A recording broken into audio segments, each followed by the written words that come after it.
In the last third of the 19th century, esoteric traditions from both the East and the West were gaining greater popularity due to the efforts of a small group of individuals. Calling themselves theosophists, they claimed no personal credit for the teachings they shared, but insisted instead that they came from a group of highly evolved souls attempting to help those in search of the spiritual. These larger-than-life beings were known as the Mahatmas.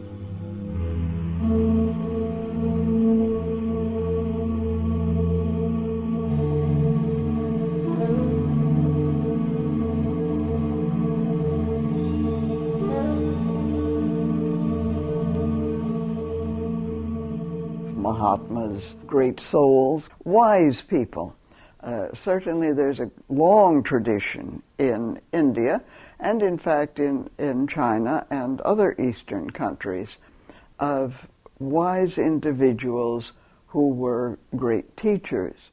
There must surely be individuals in our humanity who have achieved a great deal more than the majority of people in the human race.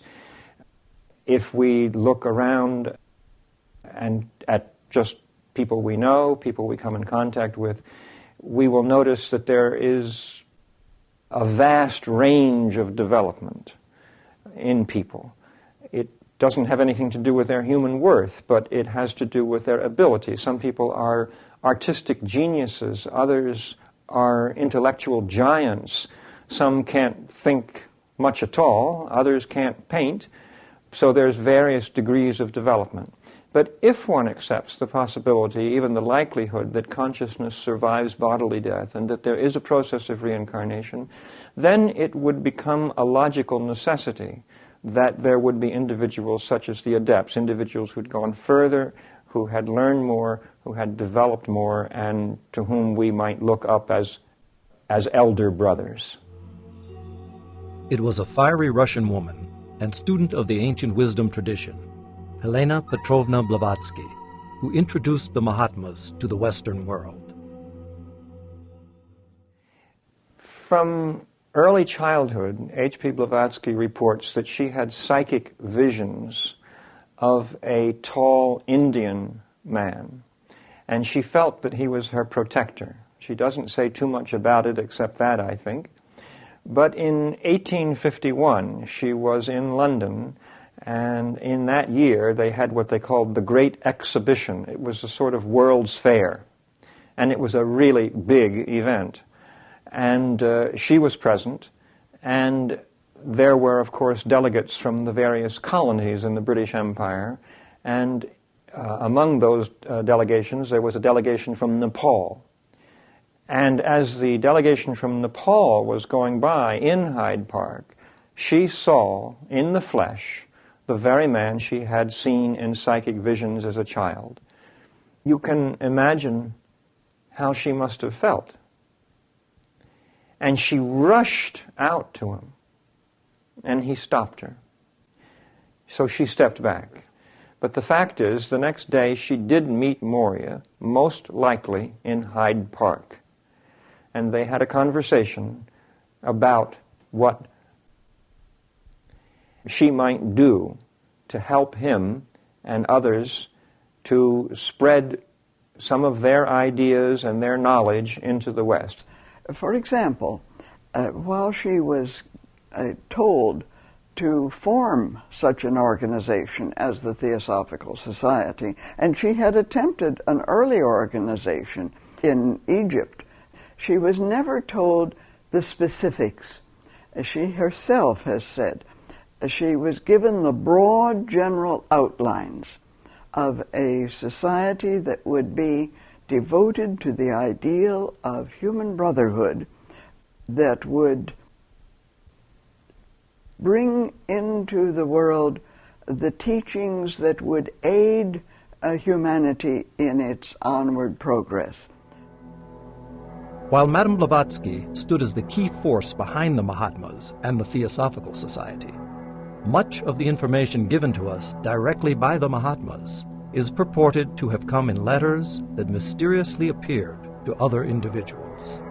The first known letter was written in November of 1870 and is currently in the archives of the Theosophical Society's international headquarters at Adyar, Chennai, India. Written in French, it was sent to Blavatsky's aunt, Madame Fadif, who lived in the Russian city of Odessa. Blavatsky had been traveling to remote areas of the world for many years, and at the time of the letter's writing was in India, or perhaps even the outer regions of Tibet, pursuing her occult studies. Her family had no idea of her whereabouts. Madame Fadif wrote, "We were ready to believe her, that is HPB, dead, when I received a letter from him whom I believe you call Kutumi, which was brought to me in my house by a messenger of Asiatic appearance, who then disappeared before my very eyes." Now, the letter itself states, "The noble relations of Madame H. Blavatsky have no cause whatsoever for grief." I'm reading, obviously, the English translation. You can read the French. "Their daughter and niece has not left this world at all.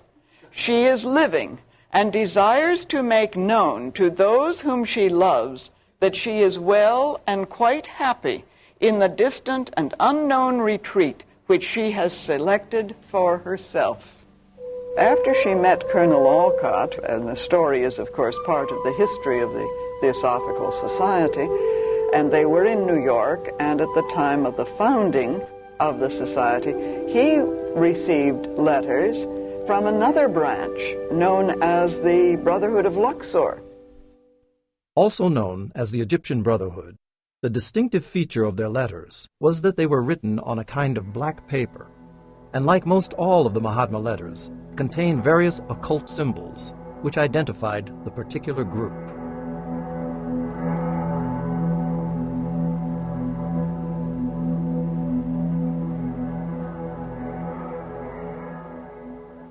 These early letters can be found in C. Jinnarajadasa's book, Letters from the Masters of the Wisdom, and are reported to have been in connection with this group's interest in the formation of the Theosophical Society. The chief of the Egyptian Brotherhood is said to be the adept who called himself Serapis Bey, and associated with him were others, among whom was Tuitit Bey, referred to several times by HPB. And this is the first page of the letter from this section, which begins, "Brother Neophyte, we greet thee. He who seeks us finds us. Try." And that word try appeared again and again and again in these early letters to Colonel Olcott. The letters, however, most commonly referred to when talking about the Mahatma letters are those reported to have come from two individuals claiming membership in a fraternity of adepts known as the Tibetan Brotherhood, commonly referred to by the initials M and KH. Their names were Moria and Kutumi. The bulk of their letters are currently housed in London's British Library. Initially, however, the letters ended up in the hands of London's British Museum. When those letters were offered to the British Museum, they said they would accept them only on certain conditions. First, they had an interest in them because the Theosophical Society in India made a very big impression, and also around the world at the time. And of course, the British were then in India was then a colony of the United Kingdom. And they said they would accept them, first because they were of historical interest.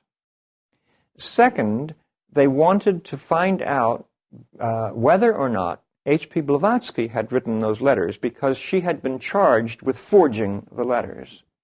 And they said, we must see those letters, and we must have samples of H.P. Blavatsky's handwriting, and have our own handwriting experts check them and determine whether or not Blavatsky wrote them, and if she did, we don't want them.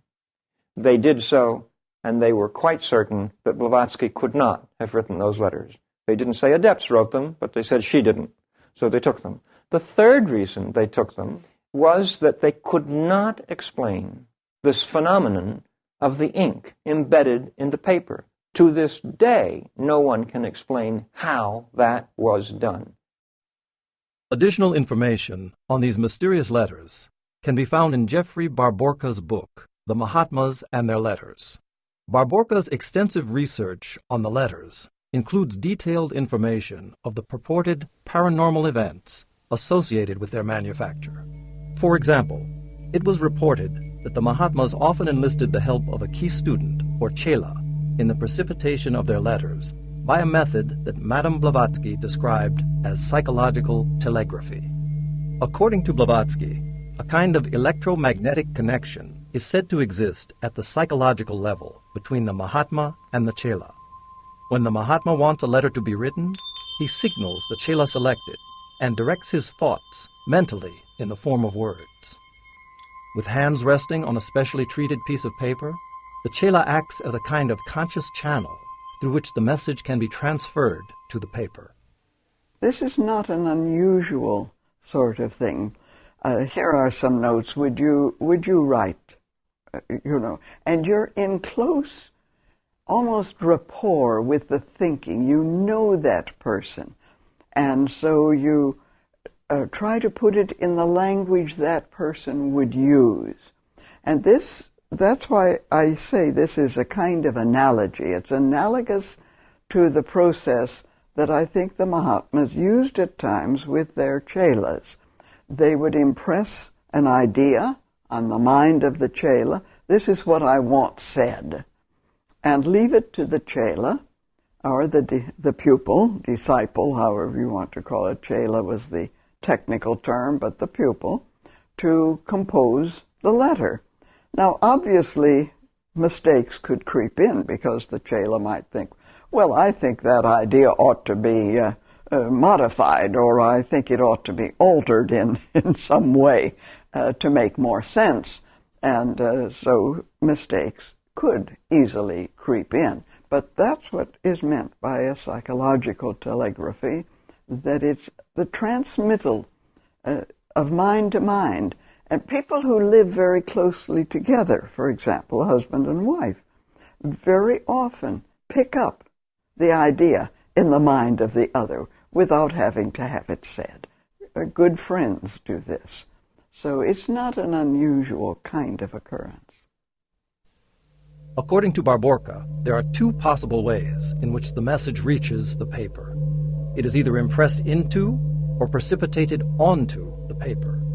Barborca cites one portion of a Mahatma letter received in December of 1880, in which Kutumi refers to the production of his letters. The section reads, "Bear in mind that these, my letters, are not written, but impressed or precipitated, and then all mistakes corrected." The question arises as to whether the words impressed or precipitated are intended as synonyms of the same process, or refer to two entirely different processes. Barborca suggests the latter of these two possibilities. For Barborca, impressed letters convey the appearance of being embedded inside the paper. Precipitated letters, on the other hand, while similar in general appearance to that of impressed letters, are quite different when viewed in detail. Here, unlike a normal writing stroke with pen or pencil, every letter of every word of a precipitated letter is made up of a series of very small diagonal strokes that appear to be on top of rather than inside the paper. Barborca also reports that when a mistake in the psychic transmission did occur, say for example with an impressed letter, it was corrected, so to speak, by psychically lifting it out of the paper. However, because the impression of the script was embedded in the paper, a smudge is left where the word had been situated. Finally, the correct word or sentence was placed upon the smudged area. The correction, however, still gives the appearance of being embedded in the paper. While some feel that Barborca overanalyzes and points to distinctions that are hard to verify, skeptical scholars are still hard-pressed to suggest how these letters could have been written in any normal fashion. The majority of letters from Morya and Kutumi, whether produced independently or with the help of a chela, were addressed to Alfred Percy Sinnett, an English newspaper editor in India. HPB and the colonel, of course, left the United States, went to India, arriving there in 1879, and Mr. Sinnett was interested in spiritualistic phenomena as the editor of one of the most influential newspapers in India, he was aware of the arrival in Bombay of these two very interesting people, the Russian and American, Blavatsky and Alcott, and wrote to them that he would be interested in meeting them, and of course invites them to come to visit him in Allahabad and then in Simla, where the British had their summer residence. So here was a man who commanded respect in what was known as the Anglo-Indian community, and who could write. And he, on many occasions, was even instructed in the letters to write up these episodes or write about it and publish it, and to indicate that there is this wisdom tradition. There is more to be known than the science of that day or the general belief of that day. And because he was willing to ask questions, the Mahatma found him a useful conduit, if I can put it that way, a recipient of the letters, and a conduit for as much of the wisdom tradition as could be communicated at that particular time.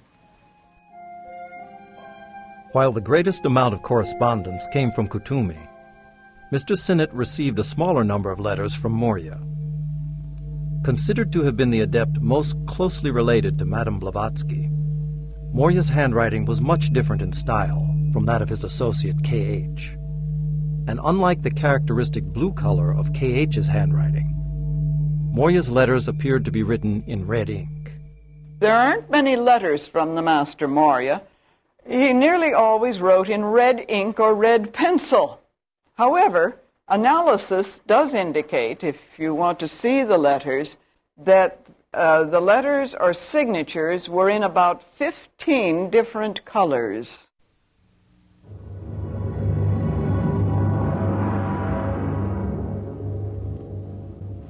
When HPB came to the United States, 1873, and she met Colonel Alcott, 1874, long in there in the founding of the society.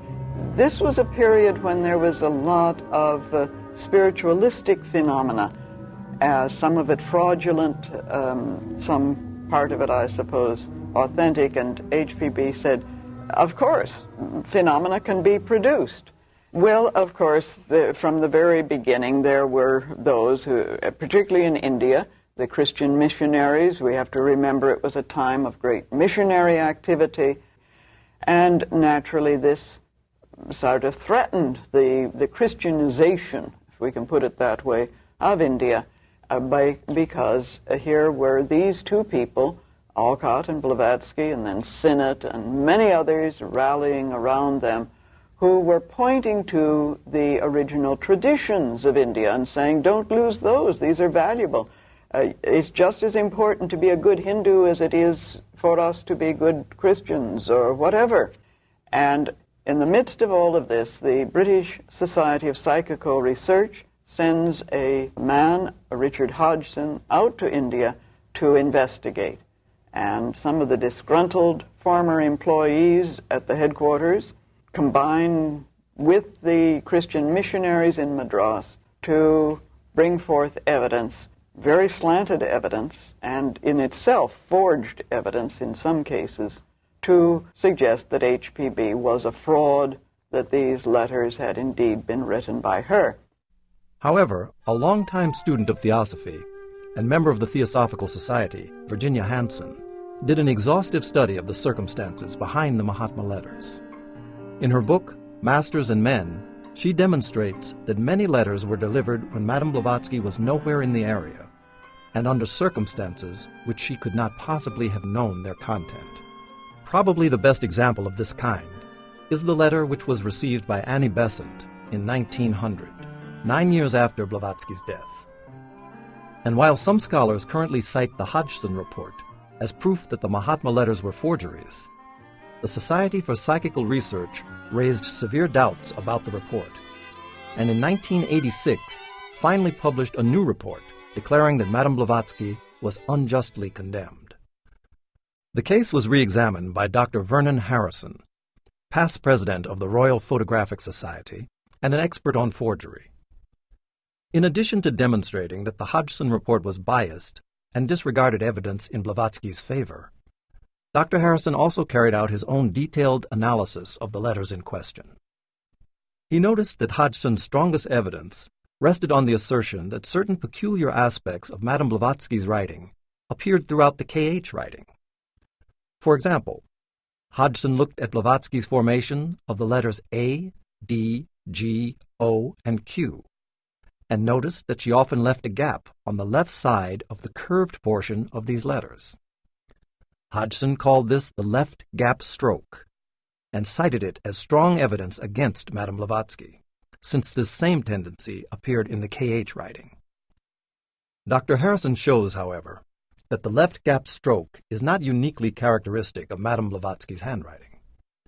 Other well-known persons exhibiting this writing stroke include Mark Twain and former President Dwight D. Eisenhower.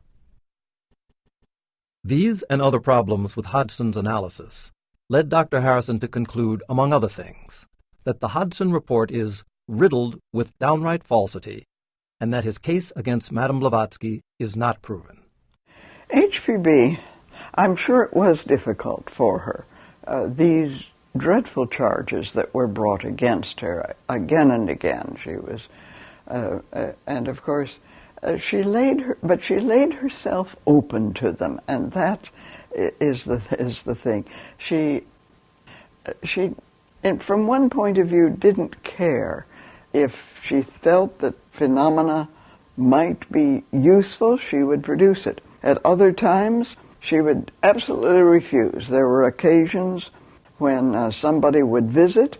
Someone came out from England. I know on one occasion this medium, Eglinton, was there, and people expected her to produce something. She absolutely wouldn't. So it looked as though she was playing tricks at times. I think it was for the reason of testing the individual. Are you simply looking for phenomena, for the phenomenal, or are you seeking for the basis on which phenomena are produced? In the letters, particularly the letters to Sinnott, well, even in some of the others, but particularly in the letters to Sinnott, point out that phenomena has a tendency to feed on itself, and that therefore this was not what they were after. They were interested in presenting ideas, principles, the esoteric philosophy. The esoteric philosophy covers the evolutionary process from the formation of matter in the first place, the formation of the planetary system in which we live, and then the evolution of the kingdoms of nature, the becoming of man, what man is, and then it looks also at the future evolution of man, because we are by no means finished, so that the question of life after death, or rather life between lives, is also part of the province of the esoteric philosophy.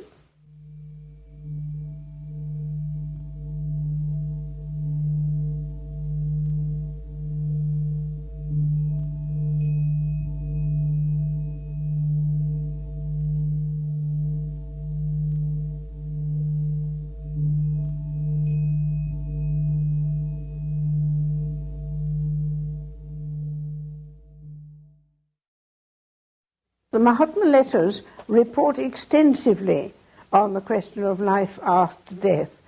We have first to consider what it means to be born, the taking on, as it were, of garments, vestures.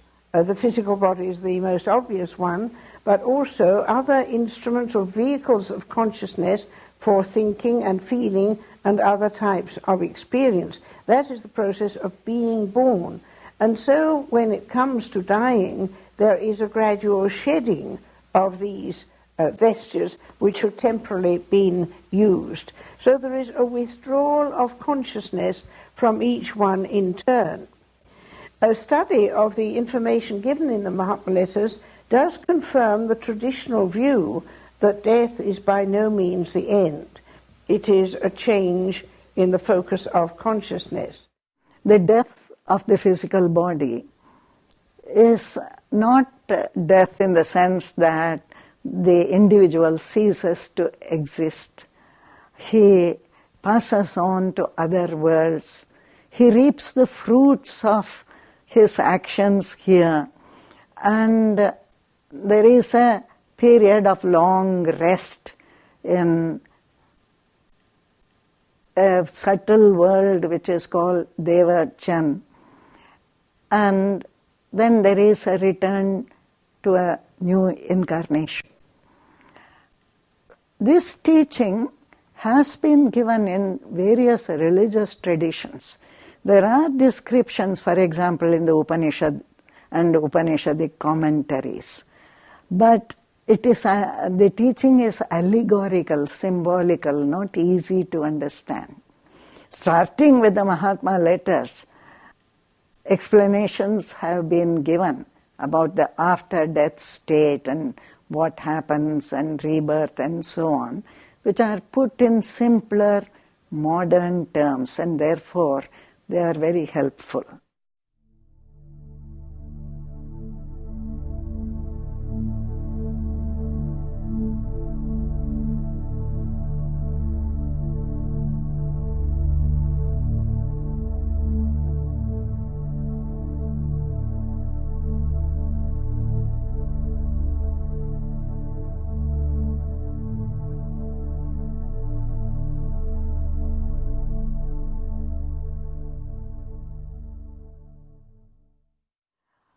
They discourage belief. They say clearly that they don't want a religion to be used as a crutch. The Mahatmas, the authors of those letters, regarded themselves as followers of the Lord Buddha, and the Lord Buddha said nothing is to be accepted just because it is in a book that people think of as holy or because an authority has uttered it. In so many religions, evil customs have grown and people automatically accept them. For example, the caste system in India, or the idea of the Christian missionary that he must save people at all costs through the Inquisition or whatever it is. All kinds of ideas come into existence in the religions. And the person who believes accepts everything. The Mahatmas want us to think for ourselves, investigate, and take a great deal of trouble to find out what is the truth. And this attitude is summed up in a sentence by the president-founder, Colonel Olcott.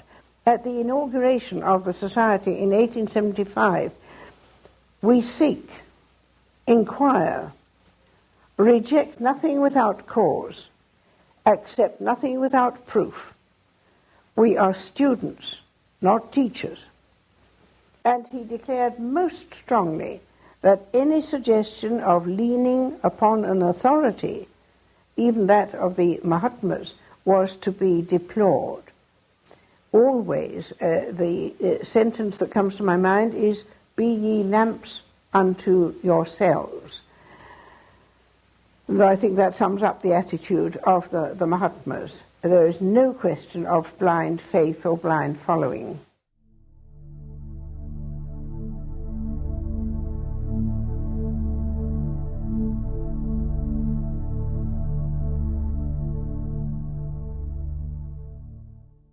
Akasha is what I call the fabric of the universe.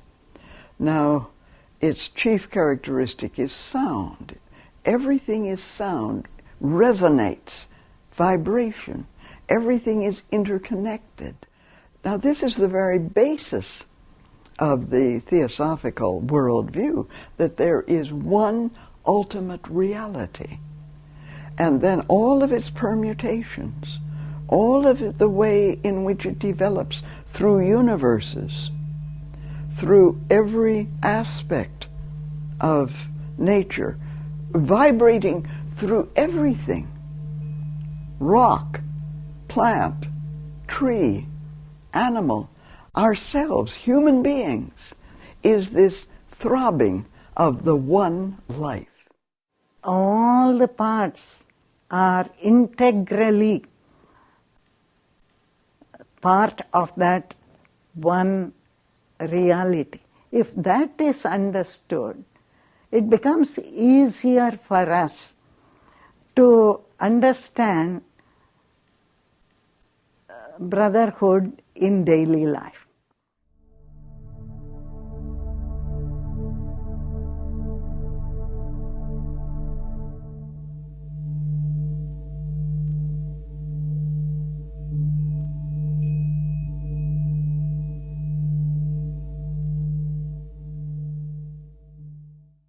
All the way through, they indicate that a person has to find out for himself. The methods used are not fundamentally different from those of the sciences that we are accustomed to, that is, investigation, experimenting,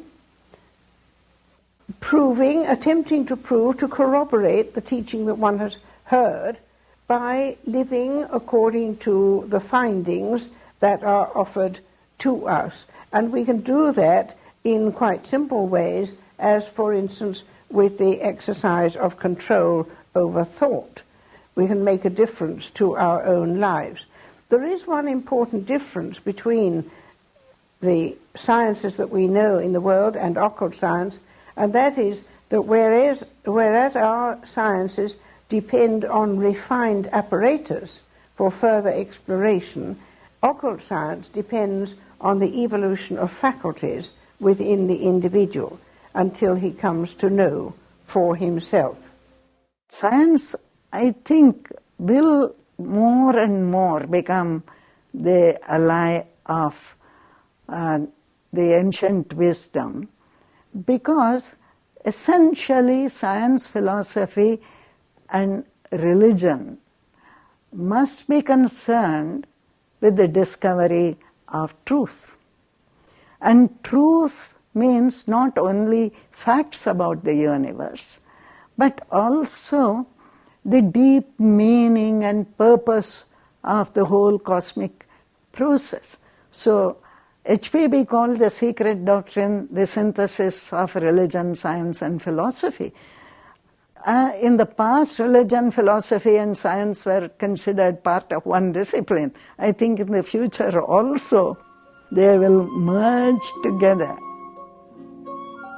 There has been time to look at only a few of the fascinating events and people associated with the Mahatmas and the Mahatma letters. While the authors of the Mahatma letters presented a wide range of subjects on the esoteric philosophy, it is important, perhaps, to consider what aspect of their teachings they deemed of greatest value to the serious student. I think particularly of their emphasis on universal brotherhood. At least half a dozen times, if not more, they have directly referred to the fact that they wanted a universal brotherhood of humanity.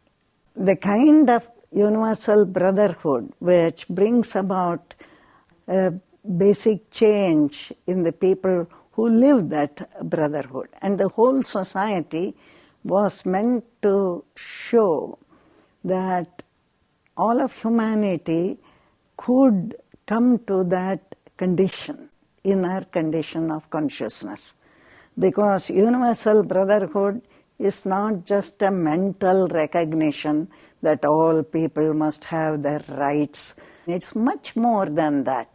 It is an awakening to the unity of life of which they spoke.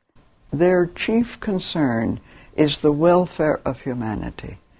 And I feel that somehow the letters have brought me into a rapport with their aims, their understanding, their greater vision.